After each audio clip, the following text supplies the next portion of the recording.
আজকের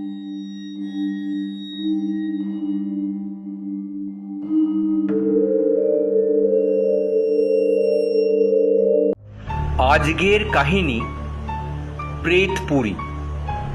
লেখক শরদিন্দু বন্দ্যোপাধ্যায়। বরদা বাংলা সাহিত্যের কাল্পনিক চরিত্রগুলির মধ্যে অন্যতম। চরিত্রটি তৈরি করেন প্রখ্যাত সাহিত্যিক শরদিন্দু বন্দ্যোপাধ্যায়। 1915 সালে প্রকাশিত প্রেতপুরী গল্পে ভূতান্বেষী বরদার প্রথম আবির্ভাব। সূর্যাস্তের পর শ্রাবণের বৃষ্টি আরও চাপিয়া আসিয়াছিল। আমরা কয়েকজনে ক্লাবের একটা ঘরে জড়সড় হইয়া বসিয়াছিলাম। আলোটা টেবিলের উপর নিস্তেজভাবে জ্বলিতেছিল। এমন সময় ছাতা মাথায় দিয়া প্রায় ভিজিতে ভিজিতে বরদা আসিয়া উপস্থিত হইল। আমাদের মধ্যে একজন তাকে সম্ভাষণ করিল, আয়াহি বরদা বাবু। বরদা ছাতাটা মুড়িয়া এক কোণে দাঁড় করাইয়া দিয়া কোঁচা দিয়া মাথা মুছিতে মুছিতে একটা চেয়ার অধিকার করিয়া বসিল। একটি দীর্ঘ নিঃশ্বাস মোচন করিয়া বলিল, এ ভরা বাদরও মাহ সাঙন শূন্য মন্দির মোর। গিন্নি বুঝে সুঝেই আজই বাপের বাড়ি গেলেন। অমূল্য এক কোণে গুড়িসুড়ি পাকাইয়া বসিয়েছিল। বলিল, তাই আমাদের জ্বালাতে এসেছ? বরদা ওদিকে কর্ণপাত না করিয়া বলিল, বাড়িটা ভারী ফাঁকা ফাঁকা ঠেকতে লাগলো, তাই। মিনিট দুই নীরব থাকিয়া বুক পকেটের ভিতর হইতে সিগারেটের বাক্স বাহির করিয়া একটা সিগারেট ধরাইয়া বলিল, আজকের বৃষ্টি দেখে একটা পুরনো গল্প মনে পড়ছে। এই সারলে। অমূল্য উঠিয়া দাঁড়িয়ে বলিল, একটু যে নিশ্চিন্তি হয়ে ক্লাবে বসবো তার জো নেই। আমি বাড়ি চললুম। ঋষি, তোমার ছাতাটা যদি দাও। ঋষি ঘাড় নাড়িয়া বলিল, উহু, আমাকেও তো বাড়ি যেতে হবে। বৃষ্টি আজ রাত্রে থামবে বলে মনে হচ্ছে না। অমূল্য ব্যাকুল চক্ষে ঘরের চারিদিকে একবার তাকাইয়া দেখিল, কিন্তু ছাতার সত্ত্বাধিকারী কাহারও মুখে করুণার কণামাত্র না দেখিয়া হতাশভাবে আবার চেয়ারে বসিয়া পড়িল। পৃথ্বী জোরে হাসিয়া উঠিল। অমূল্য, কপালে লিখিতং ঝাঁটা কোন শালা কিঙ্করীশ্বতী। বরদার গল্পটা শুনেই যাও। অমূল্য জবাব দিল না। বরদা আরম্ভ করিল। বছর কয়েক আগেকার কথা। সেবারও এমনি নিদারুণ বর্ষা। ভাসছে বিল খাল, ভাসছে বিলকুল, ঝাপসা ঝাপসা হাসছে জুঁই ফুল। আমার মাস্তুতো ভাইয়ের বিয়েতে বরযাত্রী গিয়েছি। দাদা বিয়ে করলেন বাংলাদেশের এক অতি পুরনো পচা পাড়াগাঁয়ে। আমাদের কারোর মত ছিল না, কিন্তু প্রজাপতি শুনলেন না, অগত্যা সেখানেই যেতে হলো। একই পল্লী গ্রাম, তাই বর্ষাকাল। সে দৃশ্য বর্ণনা করা আমার সাধ্য নয়। সুবিধের মধ্যে রেলের স্টেশন ক্রোশখানেকের মধ্যেই ছিল। স্টেশনে নেমে সকলে পদব্রজে কনের বাড়ির দিকে যাত্রা করল। কারণ জানা গেল যে মধ্যে একটা পুল ভেঙে গিয়ে পথ গরুর গাড়ির পক্ষেও দুর্গম হয়ে উঠেছে। পুরোহিত ন্যায়রত্ন মশাই সঙ্গে ছিলেন। কাদার মধ্যে তার এক পাটি খড়ম অন্তর্হিত হলো দেখে আমরা আপন আপন জুতো খুলে বগলে নিলুম। তারপর অনেক বাধা বিঘ্নের ফাঁড়া কাটিয়ে যখন মেয়ের বাড়িতে উপস্থিত হলুম, তখন বর থেকে নাপিত পর্যন্ত কাউকে চেনা গেল না। কেবল মেসোমশাই গোঁফ থেকে কাদা নিংড়োতে নিংড়োতে কাকে খিঁচোচ্ছিলেন। গলার আওয়াজে তাকে ধরে ফেলল। এই একক্রোশ পথ পায়েসের মতো কাদার মধ্য দিয়ে হেঁটে বেশ পরিশ্রম হয়েছিল। তাই কন্যাপক্ষ যখন মুগের ডালের খিচুড়ি আর হাঁসের ডিম ভাজা দিয়ে আমাদের অভ্যর্থনা করলেন, তখন কিছু অতিরিক্ত মাত্রায় খেয়ে ফেলল। আহারান্তে কিন্তু বড় কষ্ট পেতে হলো। আমরা সংখ্যায় বরযাত্রী প্রায় 20 জন ছিলাম। যে ঘরটিতে আমাদের বিশ্রাম করতে দেয়া হলো তাতে শোয়া নয়, ঠাসাঠাসি করে কোনো রকমে 20 জন বসতে পারে। গুরু ভোজনের পর সকলের মনেই একটু গড়াবার ইচ্ছা ছিল, কিন্তু তার ঘটে উঠল না। শুধু শীর্ণদেহ ন্যায়রত্ন মশাই কোনো মতে একটা কোণে কুণ্ডলি পাকিয়ে শুয়ে পড়লেন।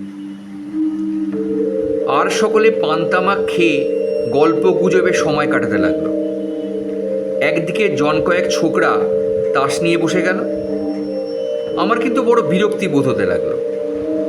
জানলার ধারে বসে মন খারাপ করে ভাবতে লাগলুম, দিনের বেলা তো যা হোক হলো, রাত্রেও কি ওই ব্যবস্থা নাকি?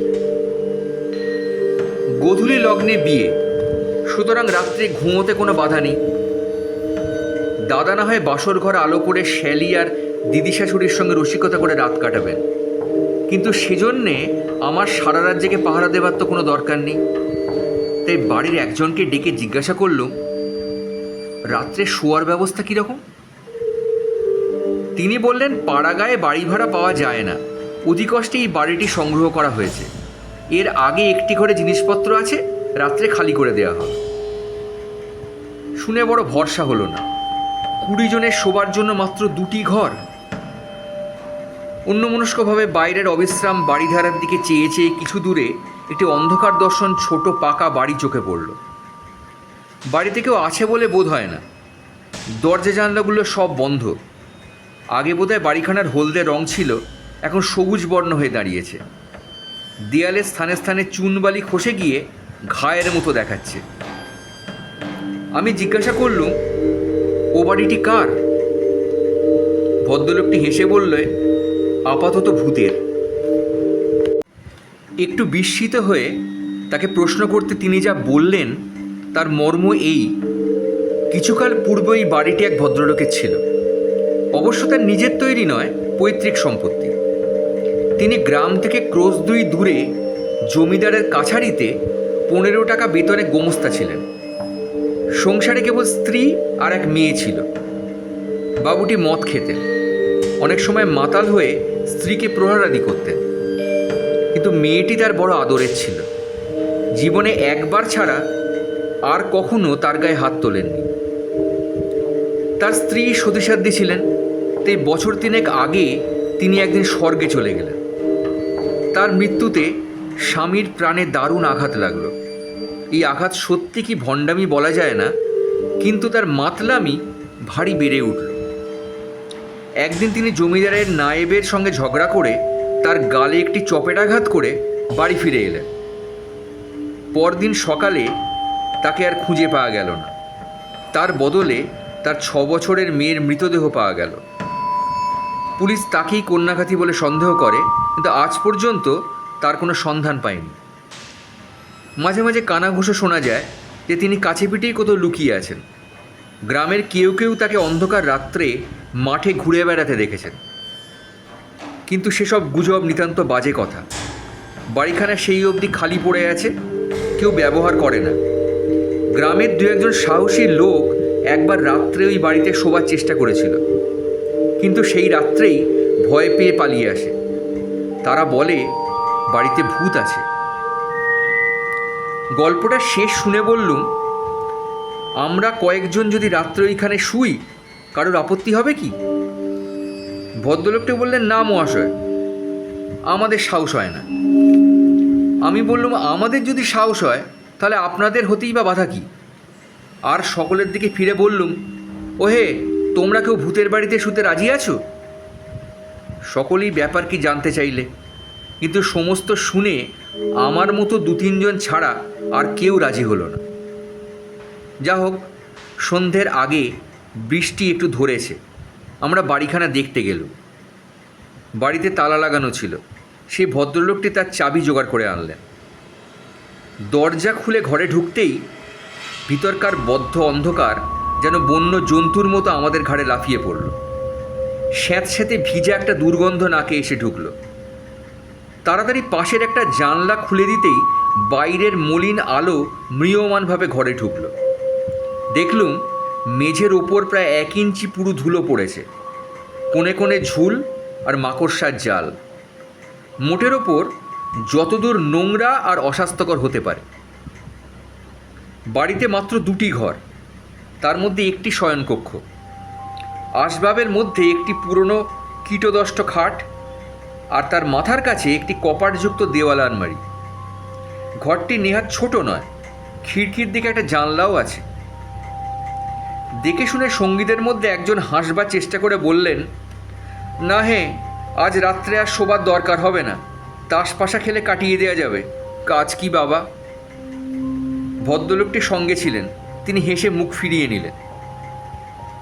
আমি বললুম, বেশ, তোমরা তাসপাশাই খেলো, আমার কিন্তু না ঘুমোলে চলে না। ভদ্রলোকটিকে বললুম, আপনি দয়া করে একটা চাকর পাঠিয়ে দেবেন, ঘরটা ঝাঁট দিয়ে বিছানা করে দেবেন। ভদ্রলোকটি এবং সঙ্গীরা ক্ষীণভাবে একবার বাধা দিলেন, কিন্তু আমার জিদ চেপে গেছে দেখে আর কিছু বললেন না। রাত্রে শুভকর্ম যথাসময়ে শেষ হয়ে গেল। 10:30টার পর খাওয়া দাওয়া সাঙ্গ করে লণ্ঠন হাতে একলা শুতে গেল। সন্ধ্যার পর আবার বৃষ্টি আরম্ভ হয়েছিল, এখনও সমভাবে চলেছে। বাড়িতে ঢুকে ভিতর থেকে দরজায় খিল লাগিয়ে দিল। তারপর লণ্ঠন হাতে শোবার ঘরে গেল। চাকর বিছানা পেতে মশারি ফেলে দিয়ে গিয়েছিল। খিড়কির দিকে জানলাটা পূর্ববৎ বন্ধই ছিল। আলো ধরে ঘরখানাকে একবার ভালো করে দেখে নিয়ে দরজা বন্ধ করে দিল। ঘরের দরজা বন্ধ করে দিতেই ঘরটা অত্যন্ত নিস্তব্ধ বোধ হতে লাগলো। বায়ু অভাবে একটু গরমও বোধ হলো। জানলাটা ধরে 2-3বার টানাটানি করবার পর সেটা খুলে গেল। তখন আবার ব্যাঙ ও ঝিঁঝি পোকার কনসার্ট শুনতে পেল। জানলা খুলে ফিরে আসতে পাশে দেওয়াল আলমারিটা পড়ে। কৌতূহল হলো, সেটাকেও খুলতে গেল। দেখি মরচে পড়ে সেটাও এঁটে গেছে। জোরে এক টান মারতেই ঝনঝন শব্দে খুলে গেল। ভেতরে দরকারি জিনিস কিছুই নেই, কেবল গোটা 5-6 খালি মদের বোতল গৃহস্বামীর সুরাশক্তির ঐতিহাসিক স্তম্ভের মতো ইতস্তত দাঁড়িয়ে আছে। শরীর বেশ ক্লান্ত হয়েছিল, তাই আলোটা কমিয়ে খাটের পায়ের কাছে রেখে শুয়ে পড়ল। শুয়ে শুয়ে রবিবাবুর একটা গল্প বারবার মনে পড়তে লাগলো। 2-1বার গায়ে কাঁটাও দিলে, কিন্তু বেশি ক্লান্ত হয়েছিল বলেই হোক বা ভয় বস্তুটা আমার শরীরে কম আছে বলেই হোক, এই ভুতুড়ে বাড়িতে একলা শুয়েও অল্পক্ষণের মধ্যে ঘুমিয়ে পড়ল। রাত্রি বোধ করি তখন 2টো কি 2:30 হবে। হঠাৎ কানের খুব কাছে একটা ঝনঝন শব্দ শুনে একেবারে ধর্মর করে বিছানার উপর উঠে বসল। দেখি দেয়াল আলমারি থেকে শব্দটা আসছে। নিমেষের মধ্যে দারুণ ভয়ে আমার সমস্ত যুক্তিতর্ক বুদ্ধি বিবেচনা একেবারে লুপ্ত হয়ে গেল। এই শব্দটার যে কোনো স্বাভাবিক কারণ থাকতে পারে সে কথা আমার মনের ধার ঘেঁষেও গেল না। সমস্ত চেতনা দিয়ে অনুভব করতে লাগলুম সেই শূন্য মদের বোতলগুলো সজীব হয়ে লাফিয়ে লাফিয়ে কপাটে ঘা দিচ্ছে। সে শব্দ আর থামে না। নিশাচর প্রেতজনির এই নিশীত উল্লাস ঝনঝন শব্দে সমভাবে সমব্যবধানে চলতেই লাগলো। আমি মশারির মধ্যে একটা বালিশ আঁকড়ে ধরে কাঠ হয়ে বসে রইল। আমার অবস্থাটা একবার ভেবে দেখো, বাইরে অজস্র বাড়িপাত, ভিতরে অশরীরের নৃত্য। আমি আর বিছানার মধ্যে থাকতে পারলুম না, মশারি ছিঁড়ে বাইরে এসে পড়লুম। আলোটা বাড়িয়ে দিতেই ঘরের নিরাভরণ শূন্যতা যেন আমার চারদিকে দাঁত বার করে হেসে উঠল। অন্ধকার এর চেয়ে ছিল ভালো। মনে হতে লাগলো ওই বোতলগুলো এখনই নাচতে নাচতে আলমারি থেকে বেরিয়ে আসবে। তারপর যে কি কাণ্ড শুরু হবে তা আমার বিধ্বস্ত মস্তিষ্ক দিয়ে কল্পনা করতে পারলুম না। আমি ছুটে জানালার কাছে গিয়ে সজোরে গড়ার চেপে ধরলুম। ঠিক এই সময় আকাশের মাঝখানে বিদ্যুৎ চমকালো। বাইরের সমস্ত দৃশ্যটা এক মুহূর্তে চোখের ওপর মুদ্রিত হয়ে গেল। জানলা থেকে 25 দূরে একটা প্রকাণ্ড গাছ ছিল। নিম কিংবা তেঁতুল ঠিক ধরা গেল না। সেই গাছের গোড়ায় এক ভীষণাকৃতি লোক কোদাল দিয়ে প্রাণপণে কোপাচ্ছে। সর্বাঙ্গ বেয়ে জল পড়ছে, পরনে কাপড় আছে কি উলঙ্গ ঠিক ধরা গেল না। কৌতূহলে ভয় অনেকটা চাপা পড়ে গেল। আমি আর একবার বিদ্যুতের আশায় বাইরের অন্ধকারের দিকে তাকিয়ে রইলুম। আবার বিদ্যুৎ। দেখলুম ক্লান্তি নেই, বিশ্রাম নেই, বৃষ্টির দিকে ভ্রুক্ষেপ নেই। লোকটা সমভাবে গাছের গোড়ায় কোদাল চালাচ্ছে, আর সেই কোদালের তালে তালে ঘরের মধ্যে আলমারির ভিতর থেকে শব্দ আসছে, ঝনঝন ঝনঝন। আমার ভয় অনেকটা কেটে গিয়েছিল। একবার ভাবলুম ডাকি, কিন্তু যদি চোর হয়, কিংবা হয়তো পাগল। কোনো কিছু স্থির করবার আগেই না বুঝে সুঝে লণ্ঠনটা জানলার সম্মুখে তুলে ধরল। বাইরের লোকটাকে সে আলোতে দেখা গেল না, কিন্তু হঠাৎ আলমারির ঝনঝনানি বন্ধ হয়ে গেল। শব্দটা এতক্ষণ সয়ে গিয়েছিল, থামতেই বুকের ভিতরটা ধড়াস করে উঠল। আবার থামে কেন? শব্দ থামতেই দেয়াল আলমারির দিকে তাকিয়েছিল। সেদিক থেকে চোখ ফিরিয়ে জানলার দিকে চাইতেই ভয়ে আমার গায়ের রক্ত প্রায় জল হয়ে গেল। লণ্ঠনের ঘোলাটে আলোয় দেখলুম ঠিক জানলার ওপারে একটা মস্ত ঝাঁকড়া মাথা, আর তারই ভিতর থেকে দুটো বড় বড় লাল চোখ আমার মুখের উপর স্থির হয়ে আছে। আমার হাঁটু দুটো এবং গলার আওয়াজ তখন একেবারে শাসনের বাইরে চলে গেছে। চেঁচামেচি কিংবা পলায়ন দুই সমান অসম্ভব। তাই কাঠের মূর্তির মতো দাঁড়িয়ে কেবল ঠক ঠক করে কাঁপতে লাগল। হঠাৎ বাঘের থাবার মতো একজোড়া হাত বাইরের অন্ধকার থেকে উঠে এসে জানলার দুটো গড়ার ধরে টান দিলে। জানলার ঘুণ ধরা পচা কাঠ অকস্মাৎ ভেঙে গিয়ে গড়ার দুটো বার হয়ে গেল, আর প্রায় সঙ্গে সঙ্গে একটা ক্লেদাক্ত গিরগিটির মতো সেই ফাঁক দিয়ে লোকটা ঘরের মধ্যে ঢুকে পড়ল। আমার দিকে কটমট করে তাকিয়ে বলল, তুমি কে? নিজের নামটা পর্যন্ত সব ভুলে গিয়েছিল, তাই উত্তর দেওয়া হয়ে উঠল না। লোকটা নিষ্পলক দৃষ্টিতে আমার দিকে চেয়ে রইল। তারপর তার মাথার চুলগুলো সজারুর কাঁটার মতো খাড়া হয়ে উঠল। সে ভাঙা গলায় চিৎকার করে উঠল, তুমি পুলিশ? আমি প্রবল বেগে ঘাড় নেড়ে জানালুম, আমি পুলিশ নই। আশ্চর্য, লোকটা তখনই অকপটে তাই বিশ্বাস করে মাটিতে বসে পড়ল। কোমরে একটা শতছিন্ন ন্যাকড়া জড়ানো ছিল মাত্র। একবার ঘরের চারদিকে তাকিয়ে বললে, 3 মাস মদ খাইনি, বুক ফেটে যাচ্ছে, আমাকে একটু মদ দিতে পারো? বেশি নয়, 1টি গ্লাস। এমন বুক ফাটা মিনতি আর কখনো শুনেছি বলে মনে হয় না। বোধ হলো মদের দুর্নিবার পিপাসা লোকটাকে পাগল করে দিয়েছে। একটা সন্দেহ গোড়া থেকেই আমার মনে উঁকি মারছিল। আমি বললুম, মদ তো নেই, কিন্তু আপনি কি? লোকটা 2 হাঁটুর মধ্যে মাথা রেখে অনেকক্ষণ চুপ করে রইল। শেষে মাথা তুলে বললে, এই বাড়ির মালিক আমি। নিজের মেয়েকে খুন করে পালিয়ে যাই, গোমস্তাগিরি করতুম। একদিন ঝগড়া করে চলে এলুম, তখন স্ত্রী বেঁচে নেই, শুধু মেয়ে। বাড়ি আসতেই মেয়েটা বললে, বাবা, খেলা করতে করতে পায়ের মল গাছতলায় কোথায় পুঁতে রেখেছিলাম, আর খুঁজে পাচ্ছি না। মাথায় রাগ চড়েই ছিল।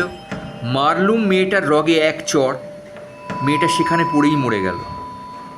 সেই থেকে পুলিশের ভয়ে পালিয়ে বেড়াচ্ছি। মেয়েটা মরেছে যাগ্যে, কিন্তু তার মল কগাছা কিছুতেই খুঁজে পাচ্ছি না। এই বলে লোকটা লাফিয়ে উঠে একবার আলমারির দিকে ছুটে গেল। খালি বোতলগুলো পেড়ে পেড়ে মাটিতে আছড়ে ভাঙতে লাগলো। তারপর উন্মত্ত একটা চিৎকার করে যে পথে এসেছিল সেই পথেই বেরিয়ে গেল। মিনিট 2 ঘর একেবারে নিস্তব্ধ। তারপর আলমারির কাঁচের কপাট দুটো সজোরে শব্দ করে উঠল, ঝন ঝন ঝন। বড়দা নীরব রইল। অমূল্য শ্লেষ করিয়া বলিল, ব্যাস এই গল্প, খালি ঝন ঝন ঝন? বড়দা বলিল, আর একটু বাকি আছে। শেষ রাত্রে একটু তন্দ্রা এসেছিল, হঠাৎ চমক ভেঙে গেল। দেখলুম ঘর একেবারে অন্ধকার, আলোটা কখন নিভে গেছে। অনেকক্ষণ কান খাড়া করে শুয়ে রইল, কিন্তু খোলা জানালা দিয়ে ঝিঁঝির শব্দ ছাড়া আর কিছুই কানে এলো না। শেষ রাত্রের ঠান্ডা হাওয়ায় কুণ্ডলি পাকিয়ে আবার ঘুমিয়ে পড়ল। সকালবেলা উঠে দেখি বালিশের তলা থেকে সোনার ঘড়ি আর মানিব্যাগটা চুরিয়ে গেছে।